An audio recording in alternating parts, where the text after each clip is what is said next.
네, 다음은 쉽게 접하기 힘든 교육 소식 골라서 전해드리는 글로벌 픽 시간입니다. 오늘은 길금 기자와 함께합니다. 어서 오시죠. 안녕하세요. 네, 첫 소식부터 보겠습니다. 인기 논문 한 편에 $10,000 수익. 자, 적지 않은 돈인데 이러면 저도 논문 쓰고 싶어질 것 같은데요. 어떤 내용입니까? 네, 대학 교수들이 강의 준비 다음으로 가장 열심히 한다는 논문기고 많이 들어보셨을 텐데요. 미국 플로리다 대학 연구진들이 미국 내 최대 규모의 주립대 3곳을 분석한 결과 이 인용률이 높은 인기 논문을 발표한 교수들이 연간 $13,500, 우리 돈으로 1,500만 원 정도의 월급이 인상되는 것으로 알려져 화제입니다.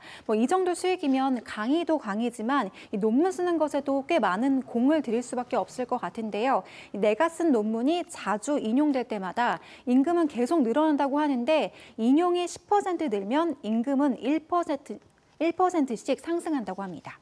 네, 적은 금액이 아닌데 이만큼 확실하게 인센티브를 주는 걸 보면 확실히 논문이 대학에 중요한가 보죠. 맞습니다. 이 논문 인용률 높아질수록 이 자연스레 학계의 지표로 작용하기도 하죠.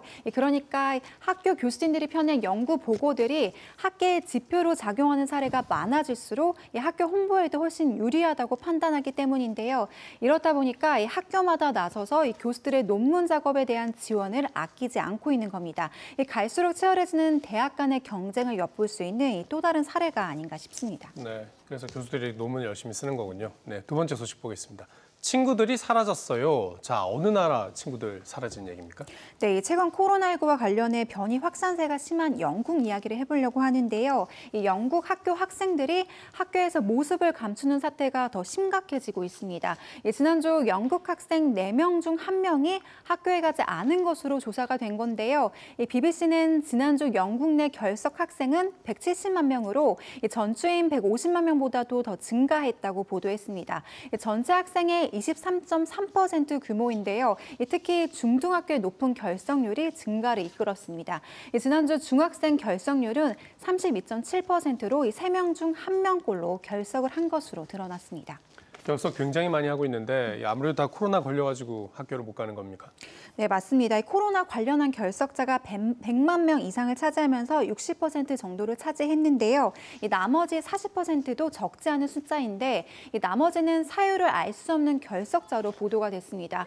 이를 두고 일각에서는 여름 휴가철을 앞두고 혹시나 학교를 등교해서 실제로 감염이 되거나 접촉자로 격리가 될 것을 염려해서 부모가 아이들을 집에 일찍 데려간 것으로 해석을 했는데요. 이와 관련해 일부 학부모들은 확진자가 속출하는 상황 속 접촉자라는 이유만으로 아이들의 격리 기간이 쉴 새 없이 이어지고 있다면서 격리 수칙을 변경해 줄 것을 요구하기도 했습니다. 네, 접촉자라서 격리가 되면 또 제대로 된 대면성을 못 받으니까 고민이 많겠습니다. 네, 마지막 소식 보겠습니다. 캐나다 국경 개방 초읽기. 자, 국경이 닫힌 줄 몰랐는데 이제 국경을 여는 겁니까? 네, 맞습니다. 캐나다가 팬데믹 사태에 지난 1년간 국경을 통제해왔는데요.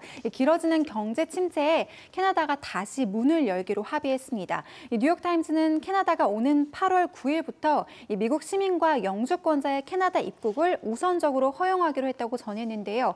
또 이후 확산세가 심하지 않다면 9월 초부터는 다른 국가에도 개방을 이어나간다는 입장입니다. 캐나다는 현재 인구의 50% 정도가 접종을 완료한 상태라고 하는데요. 대유행 이전 캐나다는 멕시코 다음으로 미국인들을 가장 많이 찾는 해외 여행지이기도 했는데 이번 국경 해제에 따라서 올 여름 이 두 나라 간의 교류가 얼마나 활발해질지 지켜봐야겠습니다. 8월에는 미국부터 9월에는 좀 다른 나라로도 확대를 한다. 네, 캐나다 언제 갈 수 있을지 한번 지켜봐야겠네요. 길금 기자 수고했습니다.